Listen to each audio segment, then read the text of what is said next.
very good evening to you. Thanks for joining us on the Thursday edition of the show. Me, Adeba. Well, it's been raining in Lagos for a large part of the day, and we're enjoying the showers. A lot is happening in your fast-paced, money-spinning, entertaining, and rewarding world of sports. And of course, we're here to let you in on all the things happening, especially at the World Athletics Championship in Tokyo, talking about the eagerly anticipated probing of the South African situation that is in the mix, and of course we talk about things happening in the UEFA Champions League. So that's the outlook of the show. As you already know, it's a two-man show. My colleague Austin Okonakwan is ready as we go along on this ride. But the greetings to you, and of course everyone joining us on the show tonight. It's always an action-packed world of sports, and it's Friday, so it means we're getting into more weekend of sporting action.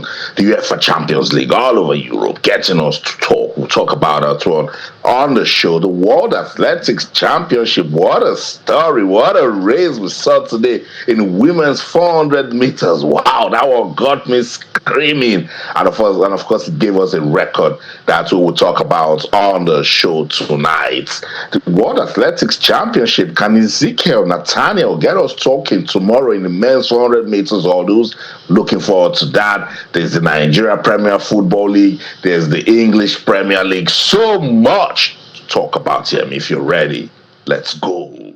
Of course, I'm ready, but it seems you have plans for the weekend. It's Thursday, by the way. Just you let it slip on Friday. So whatever plans you have, keep it on ice, for tomorrow. I couldn't get into Friday, All right. So of course, let's quickly introduce our guest in the Lagos studio. Bolu Omoni joins us now. Greetings to you, Bolu. I don't know if I should say Happy New Year. It's been a while, but greetings to you. Good to be again. Austin is already thinking about the flexing for the weekend. You forgot there's the Merseyside derby, there's Arsenal, Man City, and of course there's Chelsea, Man United. So Austin, whatever plan you have, it's definitely not working. But UEFA Champions League showed us why it's the most exciting club competition. Match day one, they won. Got about 23 goals, day two, 19 goals. The first two games today, we already saw 9. The ones going on, 5 goals already. It's why it's the UEFA Champions League. But the man I'm really happy for, whatever happens tomorrow, like Austin mentioned his name, Ezekiel, Nathaniel. 38 years, no Nigerian in that category in the final. And here he is in the final after 2 failed attempts. So again, who says when you stop or when you continue, nothing can still happen? Just keep pushing. Ezekiel, Nathaniel's life is a motivation for everyone. And when you think you are failing, just keep pushing. You never can tell. He may even end up winning the medal tomorrow. And if we're talking about the Champions League, and Nigerian got on the score sheet. Rafael Onyedika, good one for Club Brugge. We'll talk about them when we get to that section. All right, so let's talk about Team Nigeria's performance. We're going to look at the charts. And of course, we have an interesting lineup of guests. There's one we're still keeping under the wraps. You're going to know very soon. But Bolu, we've not got your thoughts on the World Champs. Now you have the opportunity. The world is listening. How would you describe Nigeria's performance? Before we extract today's performance and go to Austin, who's going to bring in the guests, have you been disappointed? Well, it's what I expected. I'm seeing what I expected, so I don't think it's more of a disappointment, sort of. When someone asked, I said the only man, in quotes, man, I mean both genders, I'm expecting medal for, obviously, to be about motion. Every other person is, if it comes, I would celebrate it. But if you go through Ezekiel Nathaniel's 2025, it's been an amazing year for him. So getting to the final, yes, he broke a 38-year jinx, but it's not news. It's not new to me that I got to the final. Always I didn't even expect him to make it to the semi-final. Yes, he did. He got the semi-final. So it's more like our preps are not always there like that. When we do better, we will probably achieve better. But the World Athletics Championship is a World Cup for athletes. People focus much on Olympics. This is their own version of the World Cup. So too much competition and all. So I expected Toby to get something. She won the silver medal. Hopefully, Ezekiel will get something as well and give us 2 medals. But whichever way, Enekricha is here to break the world stage. On the African scene, Toby was on that level for a while too. Let's not forget. All right. Even Ezekiel Nathaniel that we mentioned, he got to semi-final a few times. He couldn't break through, and now he's in the final. So with better hard work, better preparation, and more competition, we may end up getting more medals maybe at the next event. All right, let's see. We can probably put on the screen for you Team Nigeria's performance for today. Then we go to Austin. Udodi Owozurike finished 6th, clocking 20 27.26 seconds in the men's 200 semi-final heat 2. That's the event Noah Lyles seems to be warming up to get gold, set the fastest time in that in the semifinals of the event. I think 19.51 seconds, and it looks like it might be going there for some redemption. We'll see. Then we'll talk about the other things that happened today. Also, let me come to you. You were waxing lyrical about the 400 meters. I'm particularly happy with the Botswanian. We're looking at Tebogo, but someone else, Kevin Chippy, came up, broke records as well. Good one for the Botswanian. I don't know, maybe you're also looking at McLaughlin. Maybe that's your high point as well. But both events, the men and women's 400, got me talking to it.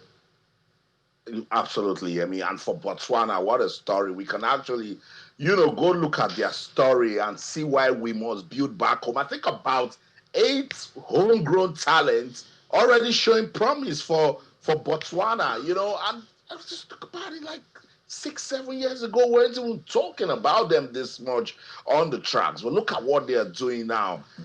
Look, when he blazed to that 400 meters finish, the way he did it in his style, the way you beat Jamaica on the tracks, and then you look back and see how much of a good run you had, then you must be proud of yourself. And that's what happened with that men's 400 meters. I'm so proud of Botswana and their progress. I just don't even know where we can start, turning it around. Right after the win in Paris, after the Olympics, there was this reawakening that happened for Botswana, and since then, Bolu, they haven't looked back.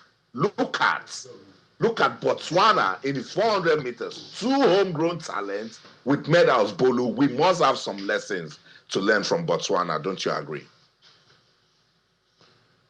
The lessons to learn from Botswana? Well, it shows when you prepare well, it gives you a charge. Competition is good any day, anytime. Every event you can go for it. Everyone is good one way or the other. Some persons are better preparation helps some other persons. At the last Olympic, we saw a country of about maybe how many few thousands, a lady coming from there to win Olympic gold medal. We've seen teams or countries, nations where we are not putting too much attention.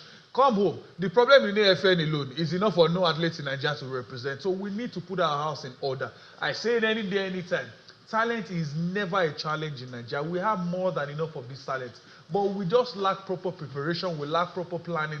Remember how South Africa at some point came out of the blues and they started getting medals at the Olympics. Yes, they came out of the blues, but check their preparation. They prepared for it. They planned for it. Here we are now, like play. Botswana are pushing somehow. We need to.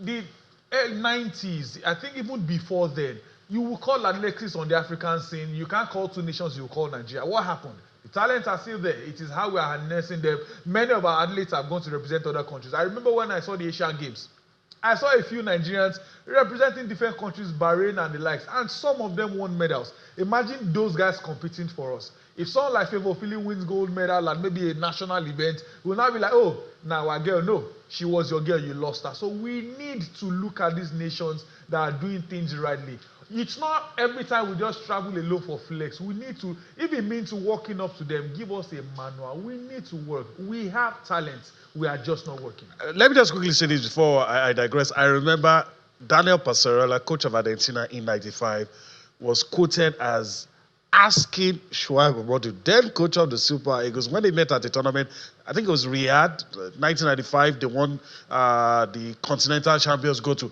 and he was asking about how they were getting our players fit, because he couldn't understand how those guys were that fit, and all of us knew that generation, there were a lot of fit players. So just to buttress your point, there's no shame in asking questions. There's no shame in wanting to know why you're getting results. All right, let's talk about Ezekiel, Nathaniel, that we've talked about. Maybe I'll just quickly go across just to highlight Nathaniel. I don't know if I should. Okay, let's talk about Team Nigeria's performance today, which is where we should have started. Udodi Wozurike finishes 6th, clocking 20.26 seconds in the men's 200 semi-final heat 2. Of course, that's the end of the road for him in that one. All right, but let's talk about the major high points of Thursday. You've seen the pictures, you've seen the events. Let's start with United States, Sydney McLaughlin Lebron. She won 400 meters gold in a time of 47.78 seconds in the women's 400 meters. It's remarkable. Let's move on from there and talk about the man of the moment, Busang Keminashipi of Botswana, winning the men's 400 meters gold in a time of 4.43.53 seconds. And that's a world lead in that event, it must be said. Let's also look at Leyanis Hernandez from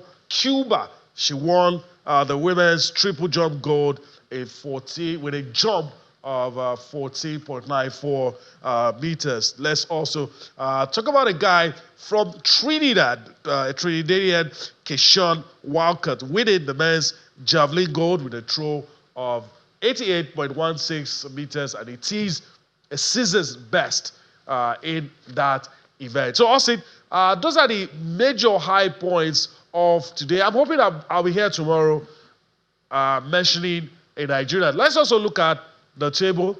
We have to put Nigeria in there somehow. We have a silver, it must be said. So, but top three, United States, Kenya, and Canada. We asked one of our guests, which African team do you think will top the charts at these events? And that guest said Kenya or Ethiopia. We always know it was always going to be one of the two. But this is the medal table after all the events of Thursday. Also, let me yield to you before you bring in our guest. I mean, these major high points of today, I can say some of them are events, because, especially for Busang Keminashipi, some of those events will live long in our memory because of the way those victories came, especially flying under the radar. I totally agree. I mean, if you take a look at the men's 400 meters, that we'll be talking about with Kevin Abishi. This guy was only 18, running under 18 in 2022. Today he has a world championship. And surprisingly, none of the finalists from the Olympics even made the final at the World Championships. Tells you that athletics is like this. You blink, you start asking questions. But with Sydney McLaughlin, she just, look, when they announced her name, did you see how she just eyes on the prize? She knew that it was going to be a fierce race.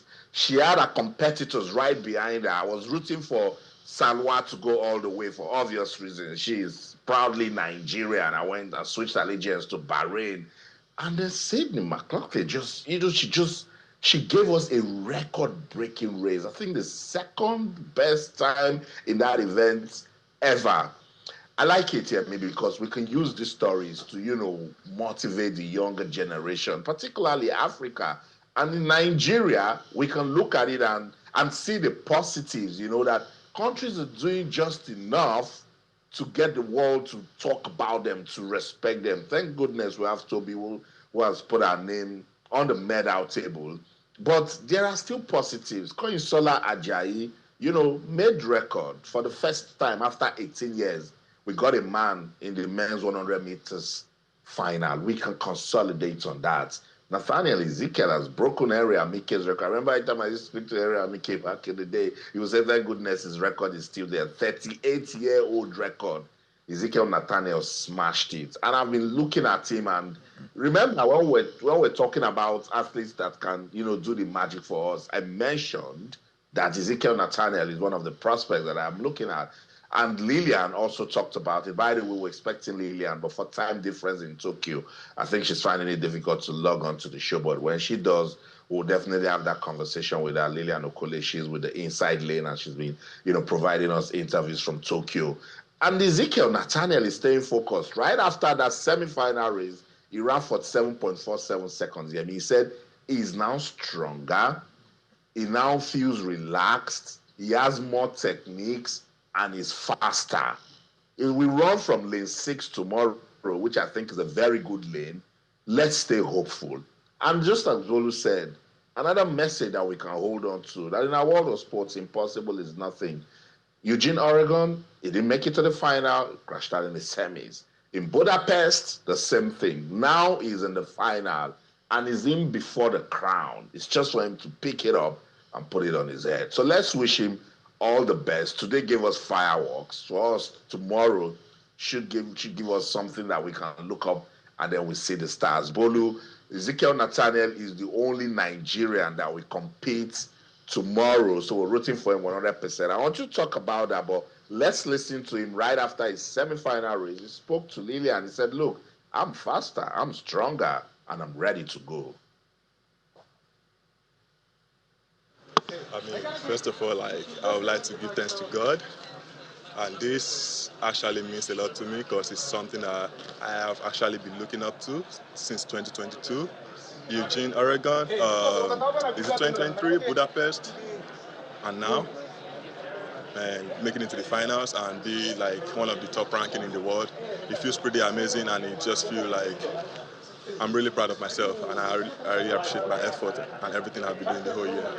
Yeah, I mean, it's a lot of changes. I got stronger, I got faster, and I have more techniques now. So we actually put in a lot of work during the whole last year to actually prepare for this season, and the hard work is actually paying off. And yeah, it's really amazing. Medal. Hopefully, hopefully. Speak it into existence, I'm looking forward to that. Yeah. Bolu is looking forward to the medal, but I love his confidence. I see now that he's composed. He's beginning to reason like a champ.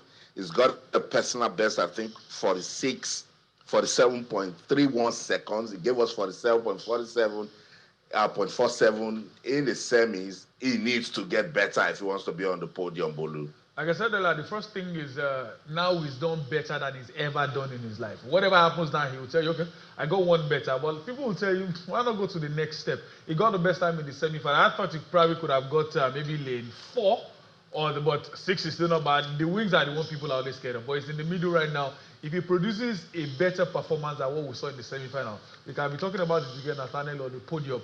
He knows it. He's this close. You know, when you've tried a few times and you've been close, now you are there. You can see it in front of you. That alone is enough push. I will know the way hurdle can work.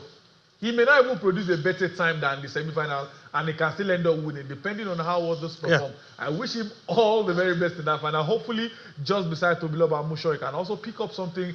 Gold, great. But even if it's silver or bronze, we will manage like that. Just try your best to bring something. And the very nature of all those gives me a lot of hope. I mean, something can just happen. It's sleep. You trickle on the... 3 athletes are out. But all right, that's just for laughs anyway. But let's listen to the athletes who, of course, lit up the space today. We're talking about athletes like Sydney, McLaughlin, Lebron, of course, Botswana's Busanga Keminachipi, and of course, the man of the moment who might just be winning the 200 meters, Noah Lyles. So listen to all of them. We'll come back for more. And it was an amazing night. Grateful for it. Grateful to the Lord for health and being able to come out here and put all that work to fruition. An amazing field that pushed a really fast race, and I'm just grateful that I stuck with the challenge, and I pushed myself in a way that a lot of people I think weren't too sure of. But I knew what we were capable of ultimately in the hard work. You don't run something like that without amazing women pushing you to it, So I think that was a really fast race for all of us, and I just think this generation of athletes is continuing to push the bounds of what's possible. Winning the World Championship, it means a lot, Now it shows that the game is changing. Everything that I've been doing on my training really worked for me. But, I've always been training. Physically, I was always been ready, but mentally, I doubted myself. Looking at my body, always stepping on the track with the big guys, I always went out with fear. I went out hard, I think the last curve, because my coach told me just to leave everything on the track, because this is the final. So if you reserve, what are you reserving for? I was trying to prove to everybody that they weren't going to be able to beat me off the turn. It turned into, a 19.5 run. not what I was expecting, but yeah, that's what I got. Still describe it as probably us being in for maybe like the fastest 200 in history, average time-wise. All right, Noah Lyles, giving us what some people feel might be a prelude to of course, a gold medal winning race in the 200 meters. Let's go on a break. When we return from that break, we have a lot for you. The eagerly anticipated inquiry from FIFA is about to begin. We'll talk about that when we return from this break.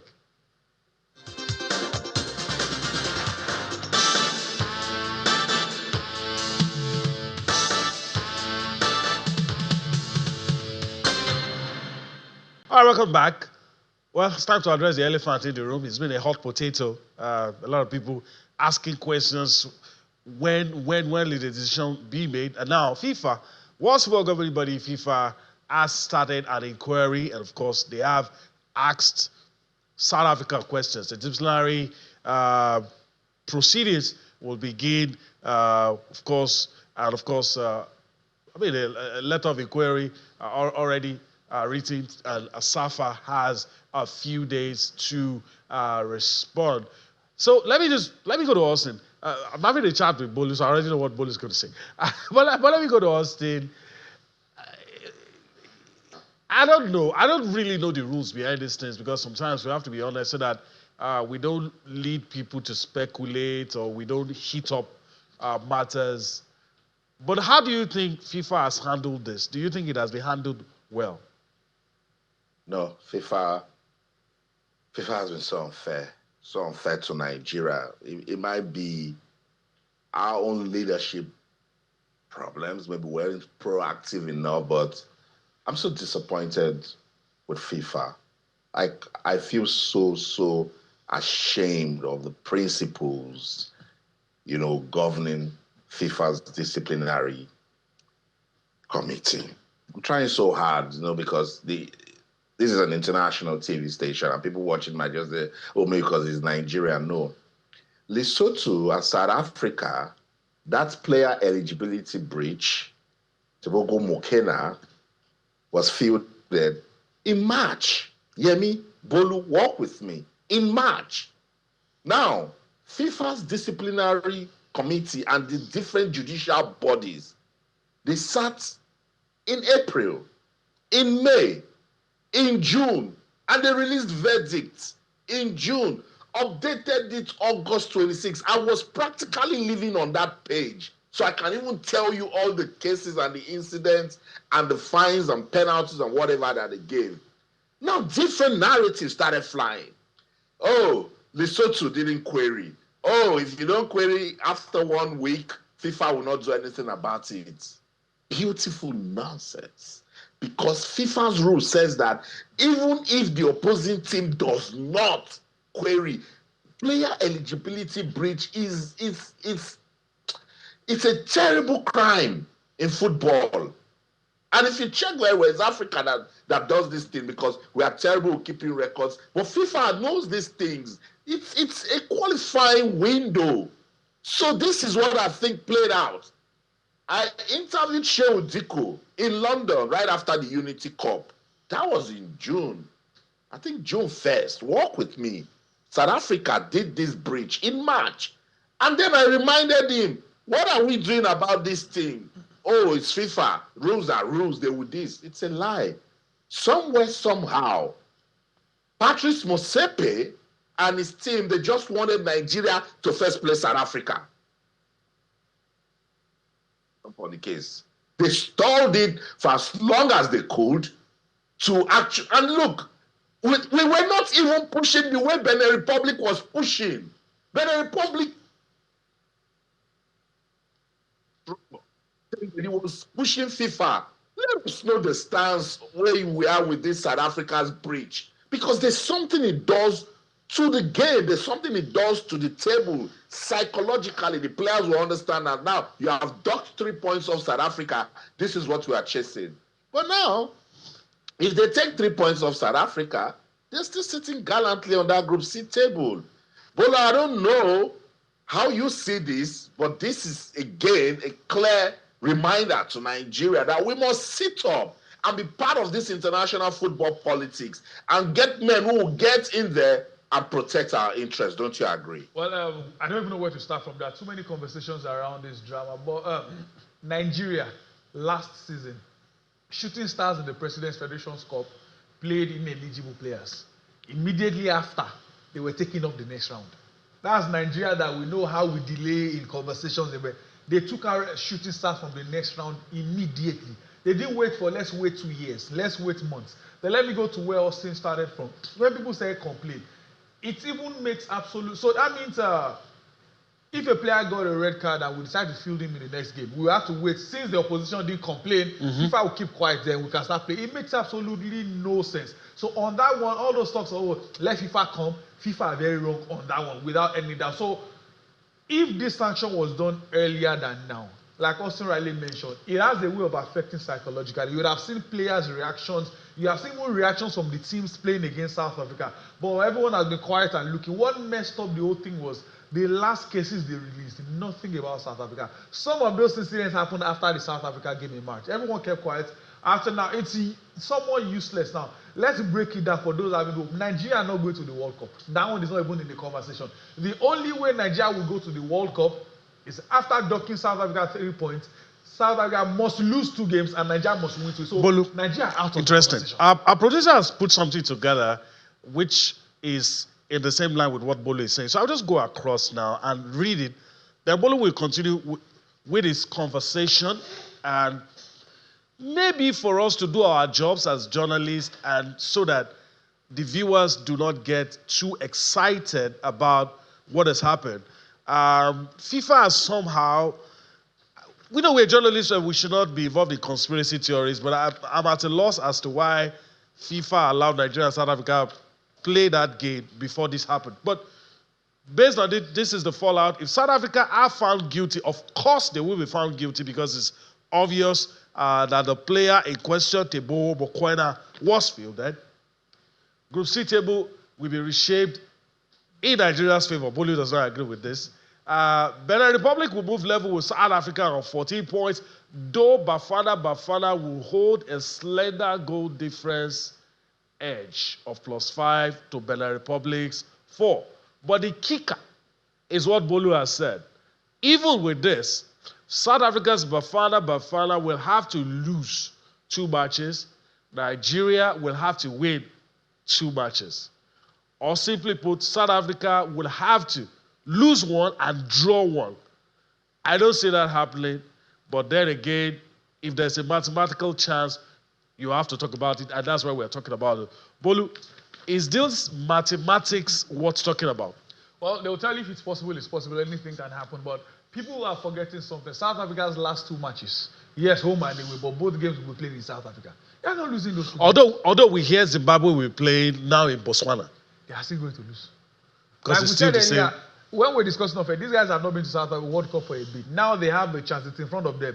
It only plays, even the Benin Republic is just a slender thing. Why? Because when their last match would be against Nigeria, in Nigeria, no matter what we can talk about, Benin Republic have been good, Nigeria have been poor.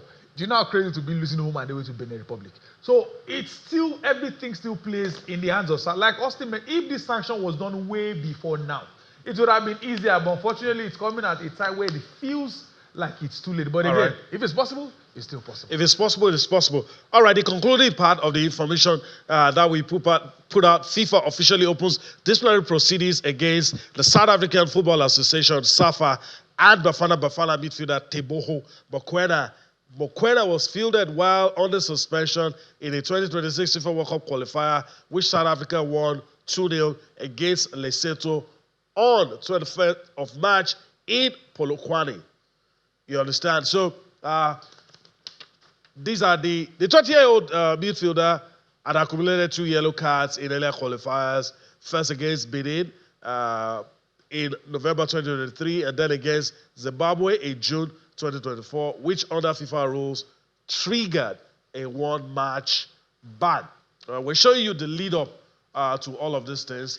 FIFA confirms that both the player and the association face charges of breaching several disciplinary regulations, including the fielding of an illegible player. The case has been referred to the FIFA Disciplinary Committee, with SAFA and Mokoena given 6 days to submit their response. It will be interesting to read what will be in this response. I didn't know. I was not aware. Maybe. I don't know.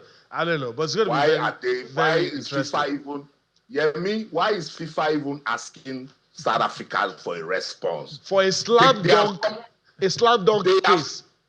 I don't understand. They have come out to say, I listened to Hugo Bruce say we did something bad. We know we did it. They have accepted. They have come out to say, FIFA, this case has stayed for too long. All FIFA needed to do is, okay, South Africa, we know you did this. You have admitted to the crime. Take your taking 3 points off you. Why are we going back and forth and trying to make it look like they are following proceedings? That's what I'm saying. I'm ashamed. I'm disappointed. The game is being dragged to disrepute, and FIFA must find a way to bring back their credibility, because this is not just good for football, not just in Africa, worldwide, because country B is watching.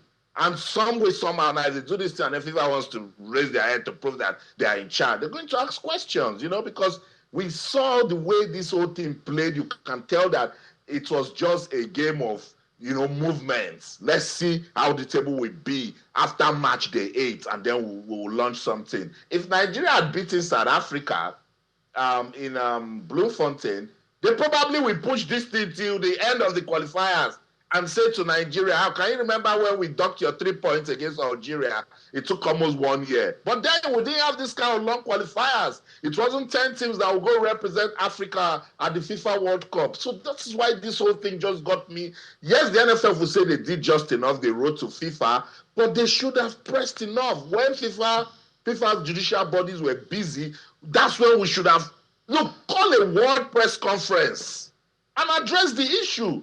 Apply pressure. That's why Gernot Rohr will get my respect forever and ever. I was private chatting him, and he was telling me that, he doesn't like the way this thing is being dragged. And I'm looking and saying, this is small Benin Republic. They don't have the kind of influence that we have as Nigeria. It's just disappointing. Whatever wants to happen, we are still in a very difficult place. But you can tell that this is some political move, and it has favored South Africa. Yeah, I guess we'll leave it at that.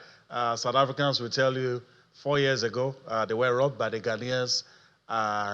Maybe the god of soccer wants to give them something. I don't know. But that was just for laughs. Let's come back home and talk about somebody who's interested in giving back. Is one a lot of things in the game. I don't know if I should say former Super Eagles. I'm always careful to call somebody former because he might just get an invite. So let me just say Super Eagles defender Kenneth Omero, of course, visited the Abia State Governor, Alex Oti. Pictures are on your screen. A lot of things were discussed, and of course, the details probably will begin to come to light. But also, I like it when I see this, when guys try to see what they can do, try to see how they can use their influence to improve the game and probably give back to the society. So good, Yemi. And I'm a big fan, advocate of grassroots sports development. And this is a way to go. Kenneth Omero visiting Governor Alex Oti, who, by the way, is doing just enough to, really promote sports in Abia State. I like it so much because they can actually talk, and see ways that they can do practical things. Kenneth Omero is a legend of the game of football. We've been talking about this guy since 2012. Went to the AFCON in 2013, made a big mark, won it with the team. Is still active. Yes, you said it rightly. It's about current form. One coach can come up tomorrow and give him an invite back to the team. I like him a lot because he's humble. He's somebody who is also passionate about the sport. And with the governor right there, I'm sure they must have said things that will, develop football in Abia State. Let's go to the Abia State capital and listen to the conversation that went down at that meeting. Someone that I like to produce players, because I always say the talent we have in Nigeria, even 10% don't make it to Europe, and that's because there's not enough scouting. The talent is there, but there's not enough scouting. A lot of times people get duped by fake agents and fake routes. And we lose also our best players to countries like Iraq, for example. Me and my team, we have a lot of collaborations from clubs in Spain, in Romania, even in Chelsea as well. So these guys, they want to come. They want to come to Nigeria and, and see these talents. So I have a project that I want to embark on from the end of this year until summer. And I've been working on it, but I said there's no way I will start it in Abuja or in Lagos. I have to come home and start it from here. And that's actually one of the reasons why we came to, seek your permission also to tell you about the project, and also ask you if there is any other way you, I'm happy our youth guys here, if there's any way we can use my platform as well to help, the youth, especially through football. Interestingly, that was actually the reason I decided to contest the election, so that we can move our state away from being reported as a failed state. I'm not a politician. I'm a professional. So I'm happy that in 2 years I will be able to do a few things differently. So I'm also glad that you have offered to help our people. That's actually the whole essence of leadership at any level. If you cannot bring support to people, if you cannot bring help to them, if you cannot focus on their welfare, then you have no business leading.